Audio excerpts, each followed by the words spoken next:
어려울 때 쓸 수 있는 약속이란 제목으로 하나님 말씀 증거하도록 하겠습니다. 여러분, 구슬이 서말이라도 꿰어야 보배다, 그런 말이 있다는 걸 아시죠? 매듭이 중요하다, 마무리가 중요하다, 그것을 보여주고 있습니다.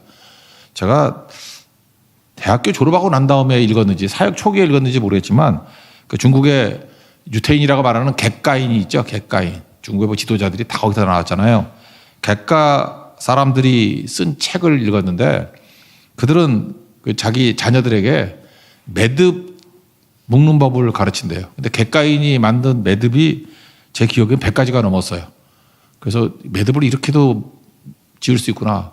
그거 훈련하는 이유가 뭐냐 하면은 매듭이 중요하다, 그거 가르치려고. 그래서 객가인들이 탁월한 이유가 뭐냐? 마무리를 잘한다, 매듭을 잘 맺는다, 그래서 그렇다라는 것입니다. 근데 오늘 객가인이 생각났습니다. 앞부분에 보면은 뭐 긍휼과 자비와 겸손과 온유와 오래 참음을 옷 입고, 그런 얘기가 나오죠. 옷 입고. 근데 마무리, 어제 제가 못했기 때문에 얘기하는 건데, 사랑의 줄로 묶으라. 14절 보세요. 모든 것 위에 사랑을 더하라. 이는 온전하게 매는 띠니라. 이스라엘 사람들은 통옷을 입었습니다. 우리도 옛날 그랬죠. 두루마기 그래서 이렇게 더플러플 하잖아요. 그러니까 반드시 끈으로 묶어야 되죠. 한복도 그런 거 아닙니까? 이렇게 명절 때 우리 어머니 세대들 보니까 일할 때 되면 이렇게 끈 갖고 와서 찔끔 묶더라고요. 그겁니다. 그러니까 이스라엘 사람들도 통옷을 입었거든요. 당시 로마 사람들도 통옷을 입었다고, 뭐 토가 이래가지고. 통옷은 반드시 묶어야 된다는 것입니다. 마지막 마무리가 뭐냐? 사랑의 줄로 묶어야 된다. 그리고 뒤에 나오는 얘기들 쭉 나오죠. 거기 나오는 것들이 뭐 평강이 임하고, 그리스도의 평강, 그리스도의 말씀, 또 예수의 이름의 능력, 이런 게 쭉 나오는데, 마지막을 보면 감사하는 자, 감사하는 마음, 감사하라. 그러니까 감사로도 묶어야 된다는 것입니다. 그러니까 우리는 두 가지를 체크해야 되는 것 같아요. 마무리는 내가 사랑으로 하고 있는가, 내가 감사가 있는가. 이게 마무리고 이게 매듭이라는 것입니다. 잘 보면요, 되게 열심히 하고 능력도 있고 뭐 뛰어납니다. 근데 저 사람은 왜 열매가 없지? 그런 걸 보면은 사랑으로 한 게 아니에요. 그러니까 사랑의 띠를 빡 묶지 않으면 그냥 구슬만 많은 겁니다. 목걸이가 되지 못한다는 거예요. 보배가 되지 못한다는 거예요. 그리고 감사가 없으면 그걸로 끝나는 겁니다. 우리 그 10명의 나병 환자 알잖아요. 다 고침 받았는데 한 사람만 돌아와서 감사했잖아요.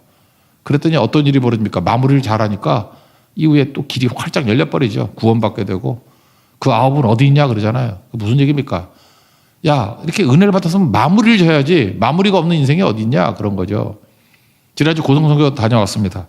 뭐 되게 은혜도 많이 받고 충만했겠죠. 마무리는 뭐로 끝나야 돼요? 감사로 끝나야 된다고. 마무리 뭐로 끝나야 돼요? 그들을 사랑했다로 끝나야 된다고. 그래서 우리가 이 마무리 점검을 꼭 했으면 좋겠습니다. 내가 사랑하고 있는가, 감사하고 있는가. 그럼 마무리에서 사랑이 말하는 건 무엇입니까? 사랑은 증명되어야 된다는 것입니다. 어떻게 증명되죠? 희생으로, 수고로. 그래서 사랑의 수고라는 표현이 많이 나오죠. 사랑의 수고, 또 사랑의 희생. 하나님이 우리를 사랑한답니다. 그럼 우리 물어봐도 되죠. 뭐로 증명할 거예요? 그랬더니 하나님이 우리를 너무너무 사랑해서 독생자를 주사. 이게 사랑이잖아요. 예수님이 우리를 사랑하신답니다. 그 사랑하는 특징이 뭐예요? 그랬더니 우리를 위해서 보배로운 피를 흘리사. 그게 사랑이죠. 그래서 사랑에는 반드시 희생이 있는가, 수고가 있는가, 이걸 통해서 체크할 수 있다는 것입니다. 그래서 우리가 무슨 일을 다 하고 난 다음에 마지막에는 내가 그를 사랑하는가. 그러면 증명이 뭐냐?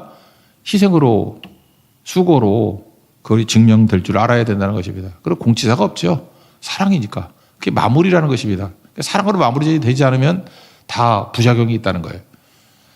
마태복음 25장에 보면은 거기 양과 염소, 이게 구분하는 법이 나오죠. 양과 염소. 그러니까 진짜 신앙인과 가짜 신앙인의 특징이 뭐냐. 그러니까 둘 다 뭐 열심히 살았겠죠. 근데 예수님이 그 리트머스 시험지로 보여주는 게 이거라는 거예요. 오른편에 양, 특징, 이렇게 묻습니다. 6가지 묻잖아요. 내가 줄일 때 먹을 거 줬고, 목마를 때 마실 거 줬고, 나그네 될 때 나 영접했고, 헐벗을 때 옷 입혀줬고, 병들었을 때 돌봐줬고, 옥에 갇혔을 때 면회 왔다. 뭐 이런 거죠. 이게 뭐예요? 다 희생하고 수고한 거 아닙니까? 이걸 보시고 예수님께서 너는 사랑으로 마무리 진 자야, 이렇게 얘기를 하잖아요. 그래서 네가 온전한 자야. 근데 이 사람은 몰라요. 펄쩍 뛰면서 내가 언제 그런 거였습니까? 그랬더니 지극히 작은 자 하나에게 한 것이 내게 한 것이다. 그러니까 이러지 않으면 우리 다 엉터리입니다. 사역이고 뭐고 다 엉터리예요. 사랑의 띠로 마무리를 질 줄 알아야 된다는 것입니다. 염소 쪽에 해당되는 사람. 너 나 대접 안 했다 그랬더니 언제 안 했습니까? 그랬더니 지극히 작은 자 하나에게 안 한 거. 그러니까 우린 그러죠. 내가 다 잘하고 난 다음에 내가 뭐 하나 잘못한 게 뭐 잘못이냐 그러는데 그 하나. 그 하나에서 제대로 하지 못한다 그러면 그거 다 무너지게 되는 거죠. 주의 은혜 가운데 우리가 무슨 일을 하든지 사랑으로 마무리될 수 있는 믿음의 종 되길 바랍니다. 또 하나가 뭐 감사죠. 감사는 뭐 더 설명 안 하겠습니다. 그저 마지막에 감사가 돼야 된다는 거예요. 그런데 이 감사에서 하나 그 티피컬한 특징을 말한다 그러면 감사하라 그러면은 이걸 잠깐 명령으로 받아들인다고요. 근데 명령이 아니라 이거를 약속으로 받아들이면 좋습니다.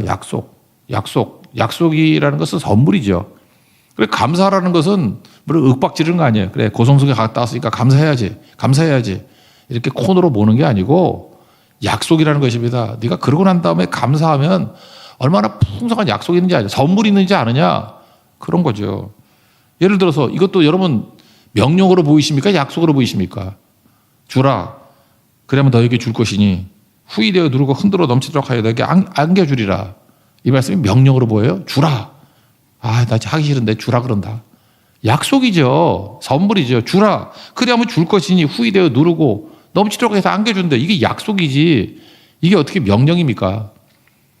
그러니까 이게 율법주의자들은 맨날 명령으로 여겨요. 부담으로 여긴다고. 이게 약속이고 선물이라니까요. 이거는. 구하라. 그러면 너에게 주실 것이. 구하는 것도 마찬가지죠. 너는 내게 부르지라. 크고 은밀한 일을 내게 보이리라. 그 약속이지. 그게 무슨 명령이에요. 선물이지. 그러니까 주님께서 우리에게 명령의 형태로 사실은 약속을 주신 것이고 약속은 선물이라는 것입니다. 그래서 선물 잠깐만 뜯어가지고 우리 것으로 누리십시오. 그러므로 약속은 언제 써야 됩니까? 어려울 때 쓰는 거예요. 가장 어려울 때 쓸 수 있는 약속. 그게 바로 뭐예요? 뭐 기도일 수도 있고 감사할 수도 있고 이런 거죠. 그래서 기도와 감사 이런 거는 어려울 때 쓰는 것이다. 역설적이죠. 어려울수록 기도하는 거고 어려울수록 감사하는 거고 왜 약속이니까 선물이니까 그럼 다 뒤집히게 된다는 것입니다. 하나님께서 우리에게 주신 약속을 선물로 여기고 잘 누릴 수 있는 우리 믿음의 신실한 종 되기를 바랍니다. 매듭 잘 지으십시오. 이제 세부적으로 들어가겠습니다. 세 가지인데 첫 번째는 평강을 주장하게 하라는 거죠. 평강. 우리 15절 다 같이 읽겠습니다. 시작. 그리스도의 평강이 너희 마음을 주장하게 하라. 너희는 평강을 위하여 한 몸으로 부르심을 받았나니 너희는 또한 감사하는 자가 되라. 마무리는 감사로 매듭을 지으라. 그런 얘기죠. 그리스도의 평강이 너희 마음을 주장하게 하라. 그리스도의 평강이 내 마음을 주장하는 방식이 무엇입니까? 이거 뭐 넘치는 기도겠죠. 여러분 돈 많다고 평강 있는 거 아니고 권력 많다고 평강한 거 아니고 사실 우리 모든 현대인들의 문제가 근심 걱정 아닙니까? 그죠? 잠도 안 오고 맨날 불면증 그러잖아요. 돈도 없고. 제가 아는 그 후배 교수가 그렇게 살았대. 지금 더운데 에어컨이 망가졌는가 봐. 잠이 안 온대. 그리고 에어컨을 없으면 좀 사면 되는데 돈이 없는가 봐. 재력도 없대. 그래서 자기는 잠재력은 있는데 잠도 없고 재력이 없대. 뭐 말장난하더라고. 잠재력. 머리는 되게 좋아. 그죠? 예. 그래서 제가 안 돼가지고 좀 돈 좀 보내줄까 생각도 있고 그런데 하여튼 그래요. 그 우리 인생이 다 뭐냐 하면은 뭐 있고 넘치더라도 평강이 없어. 평강이. 내가 볼 때 그 친구는 딴 건 모르지만 평강은 있는 것 같아. 돈도 없고 재력도 없지만 그렇게 밤늦게 조크할 수 있고 평안이 있지 않습니까? 평안. 그 평강이 우리에게 더 중요하다는 것입니다. 평화로다 하를 위해서 내려온다고. 옛날에 그런 예화 들어봤죠. 독수리가 있는데 독수리가 비가 막 내리고 먹구름이 있으면은 막 이렇게 날개를 치해서 이렇게 구름 위로 올라간다면서요. 나 그게 거짓말인 줄 알았더니 가능하대요. 그게 독수리는 가능하다 그러더라고. 근데 저는 뭐 독수리가 아니니까 독수리 경험은 못했지만 비행기를 많이 탔잖아요. 비행기를 타다 보면은 이제 감이 잡혀요. 막 비가 막 오고 하잖아요. 그러면 되게 걱정하죠. 근데 생각보다 비행기는 비 오는 것과 별 관계 없습니다. 예, 오히려 눈이 미끄러워서 그런 거지 비하고는 관계가 없어요. 비 온다고 비행기가 못 뜨고 그러진 않는다고. 이유가 뭐냐? 일단 이륙이 되놓으면요. 비행기가 성층권으로 올라갑니다. 쭉 올라가면 너무 신나요. 밑에는 비가 오고 있는데 구름 위로 싹 올라가면은 햇볕이 쨍쨍해요. 그렇잖아요. 성층권으로 올라가는 거니까. 거기에는 바람도 없고 요동도 없고 되게 안정적으로 비행하게 돼요. 아마 비행하건 한 15분쯤 지나면 성층권으로 올라가는 것 같아요. 그때부터 안정적이 되는 거죠. 우리 인생도 마찬가지입니다. 그리스도의 평강이라는 게 뭐냐면 너무 낮은 세계 속에 살아가니까 무엇을 먹을까, 무엇을 마실까, 무엇을 입을까 맨날 이 세상의 가치를 갖고 경쟁하니까 아둥바둥하니까 평강이 없어요. 평강이. 세상은 음행과 사치라 그랬잖아요. 하나님 없는 만족. 될 리가 없으니까 중독, 더. 그러니까 만족이 없는 거죠. 그래서 그리스도의 평강, 이 너희 마음을 주장하게 하라는 건 뭐냐면 제가 볼 때 딴 거 없습니다. 깊은 기도로 들어가는 거예요. 그래서 성층권 위로 올라가야 됩니다. 인생살이의 성층권이 있습니다. 성령의 성층권이 있습니다. 여러분 믿습니까? 올라가는 거예요. 올라가는 거. 그래서 기도실이 있어야 돼요. 그리고 날마다 기도해야 됩니다. 뭐 10분, 15분 이 정도가 아니라 그냥 깊이 기도하는 거예요. 시간 내지 말고. 제가 볼 때 적어도 1시간 정도 기도하면 우리 인생의 성층권으로 올라갑니다. 성령의 성층권으로 올라갑니다.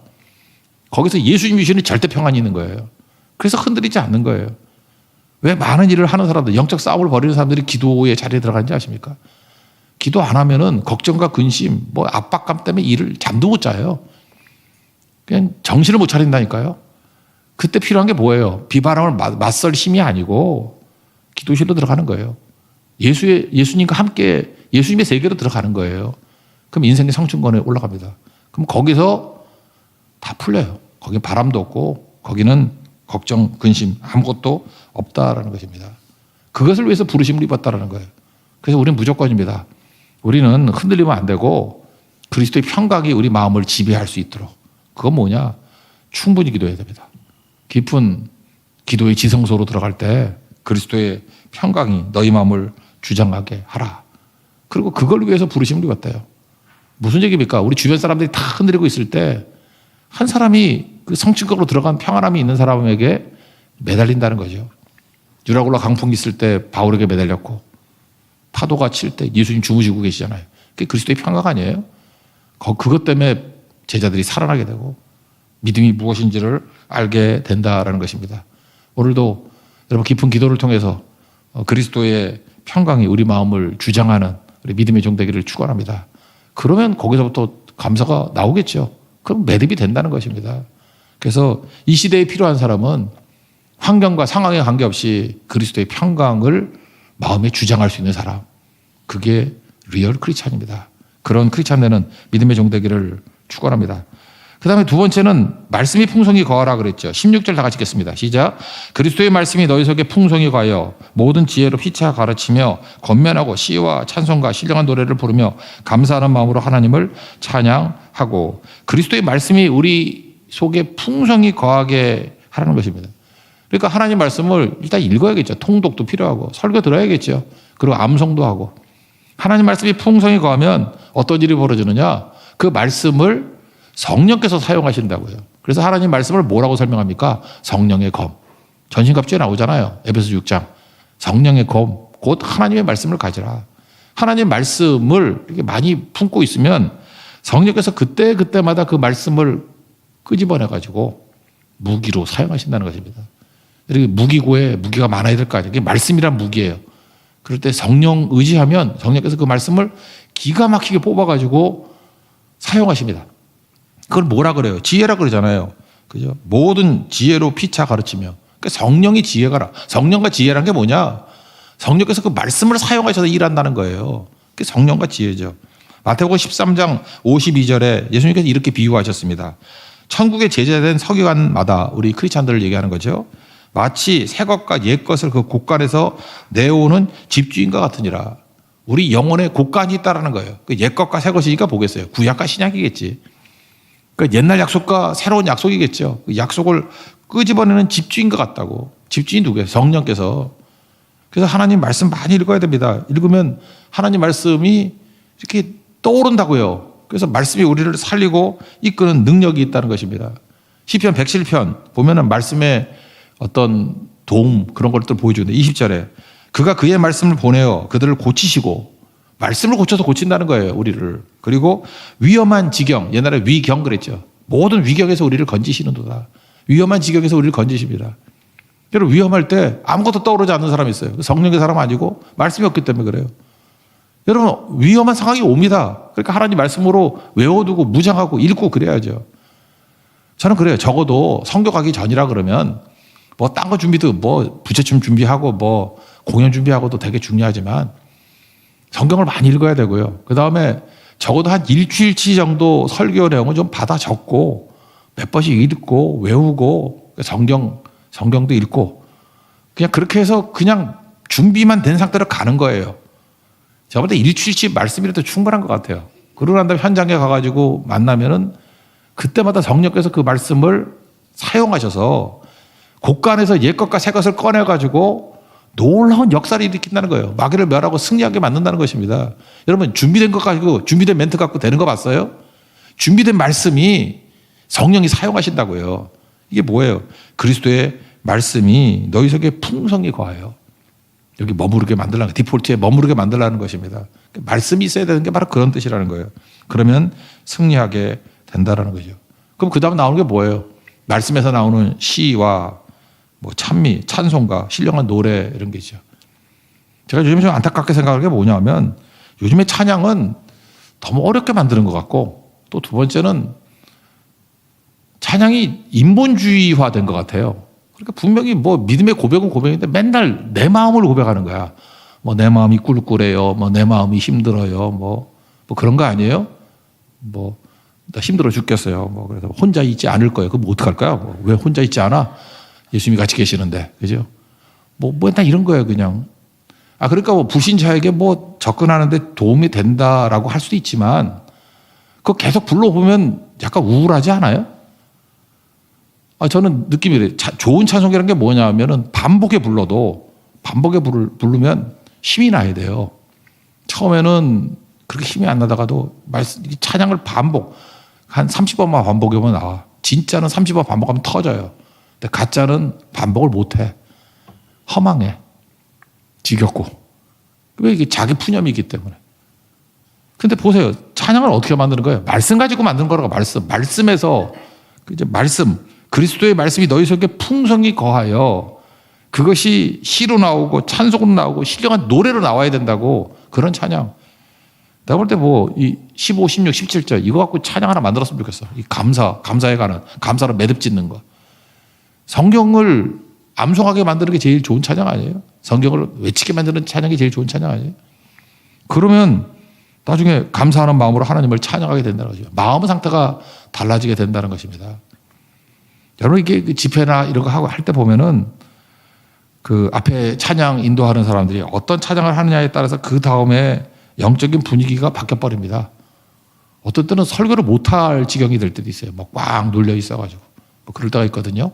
그러니까 하나님 말씀에서 성령께서 그 말씀으로 사용하셔서 한 사람 한 사람 마음을 열고 성령께서는 마음을 열잖아요. 루디아의 마음을 열듯이 열고 믿음이 생기게 만들고 그 다음 터져나게 만든다는 것입니다. 여러분 그 각 교회마다 그 특징들이 있어요. 어떤 교회는 그 회중의 3분의 1이 성가대인 교회도 있고 그래서 성가대로 유명한 교회들이 있고 또 어떤 때 찬양팀이 유명한 교회도 있고 막 그래요. 그런 데도 아시죠? 뭐 음악으로 잘 뛰는 교회들도 있고. 저는 우리 교회가 어떤 교회가 되었으면 좋겠느냐. 회중 찬양에 있어서 1등 되는 교회가 됐으면 좋겠어요. 진짜 뭐 이렇게 찬양팀은 좀 못해도 괜찮아. 뭐 다 못해도 괜찮아. 근데 회중 찬양에 있어서만은 가장 크게, 가장 간절하게 야, 회중 찬양이 저런 거구나. 그게 되게 중요해요. 그래서 제가 가능하면 회중도 중간중간에 마이크 달아놓을까 생각이 있어요. 이렇게. 근데 거기서 속삭이는 소리가 다 들릴까 봐 걱정이 돼서 그런 거지. 그죠? 회중이 능력 있게 찬양 부르는 거. 그죠? 그게 제일 중요해요. 여러분 회중 찬양을 최고는 군대 가서 하는 거죠. 제가 군대 가서 설교 많이 했거든요. 오살리 기도원 같은 데 갔을 때 제가 처음으로 그때 10,000명 모이는 걸 깼던 적이 있어요. 그죠? 그래서 그때 이후부터 10,000명 넘게 막 모이고 그랬었는데 그 10,000명 넘는 장병들이 하나님을 찬양할 때 그 앞에 찬양팀 별 소용도 없어. 회중 찬양의 힘이 엄청난 거예요. 거기서 파워가 나타나고 임재가 있고 거기서 믿게 되고 황성원 집사도 거기서 저 봤다 그러더라고. 예. 그런 거 있잖아요. 그게 되게 중요한 거거든요. 벌써 다 늙었어요. 벌써 다 50 다 돼가. 군대에 있었던 사람들이. 그러니까 그게 놀라운 능력이죠. 역사가 나타나는 거죠. 이게 바로 그거예요. 그리스도의 말씀이 우리 가운데 거하게 하라. 여러분 말씀에서부터 나오는 능력이 임하는 하나님 백성 되기를 축원합니다. 그 다음에 세 번째 내용은 뭐예요? 주 예수 이름으로 무엇이든지 하라. 무슨 일을 하든지 말을 하든 일을 하든지 주 예수의 이름으로 하라는 거예요. 예수의 이름에 능력이 있다. 17절 다 같이 읽겠습니다. 시작. 또 무엇을 하든지 말에나 일에나 다 주 예수의 이름으로 하고 그를 힘입어 하나님 아버지께 감사하라. 하나님께서 제일 좋아하는 이름이 뭔지 아십니까? 예수 이름이에요. 여러분 이름 들고 나가봐야 소용도 없어. 무슨 뭐 딴 타이틀 갖고 나가봐야 소용이 없어. 우리는 너 뭐로 왔냐 그러면 우리 예수 그리스도의 사람들입니다. 그게 그리스도인이에요. 너 누구 무슨 권한으로 그런 거 아니야? 예수의 이름으로 한다고. 초대교회도 예수 이름만은 증거하지 말라는 거 아니에요? 니네 타이틀 하는 거 얼마든지 해도 돼. 우리 타이틀은 무슨 일을 합니까? 우리 오직 예수님밖에 없어요. 예수님의 이름으로 하는 거죠. 하나님께서 우리를 바라볼 때 직접 보면 우리 죽어요. 근데 예수의 이름으로 바라보니까 우리를 살려주시고 우리를 살아가는 거죠. 시편 91편 참 좋은 말씀인데 14절 하나님이 이르시되 그가 나를 사랑한즉 내가 그를 건지리라. 하나님 사랑 아까 처음 나왔죠. 그가 내 이름을 안즉 내가 그를 높이리라. 예수님의 이름을 알면 주님이 높여주십니다. 그죠? 예수님의 이름의 이름 그 이름에 능력이 있다라는 것입니다. 우리 구원받는 게 뭐예요? 영접하는 자 곧 그 이름이 뭐예요? 예수 그리스도의 이름 믿는 자들에게는 하나님의 자녀가 되는 권세를 주셨으니 그죠? 그 다음에 다른 이로서는 구원을 받을 수 없다고 천하 사람 중에 구원을 받을 만한 다른 이름을 우리에게 주신 일이 없다. 또 사도행전 4장에 보니까 손을 내밀어 병을 낫게 하시고 병 낫습니다. 표적과 기사가 거룩한 종 예수의 이름으로 이루어지이다 지게 하옵소서 그랬더니 그대로 이루어졌어요. 우리가 무슨 일을 하든지 간에 누구 이름으로 해야 돼요? 주 예수의 이름으로. 오늘도 여러분들 딴 타이틀 말고 너 기도할 때 누구 이름으로 기도해? 예수님의 이름으로. 너 일할 때 누구 이름으로 일해? 예수님의 이름으로. 사업도 예수님의 이름으로. 사역도 예수님의 이름으로. 그리고 우리 가정도 예수의 이름으로. 예수의 이름으로. 예수 이름으로 할 때 놀라운 능력과 은혜가 나타나게 된다는 것입니다. 안진뱅이가 있습니다. 어떻게 했어요? 은과 금 내게 없지만 내게 있는 것을 내게 준다. 곧 나사렛 예수 그리스도의 이름으로 일어나 걸으라. 예수의 이름으로 외치십시오. 그럼 길이 열리게 되고 일어나게 될 것이고 치유될 것이고 회복의 능력이 나타나게 될 것입니다. 예수의 이름으로 살아가는 승리의 종 되기를 축원합니다. 자리에서 일어나겠습니다. 그 이름 비길 데가 없네 찬양하겠습니다.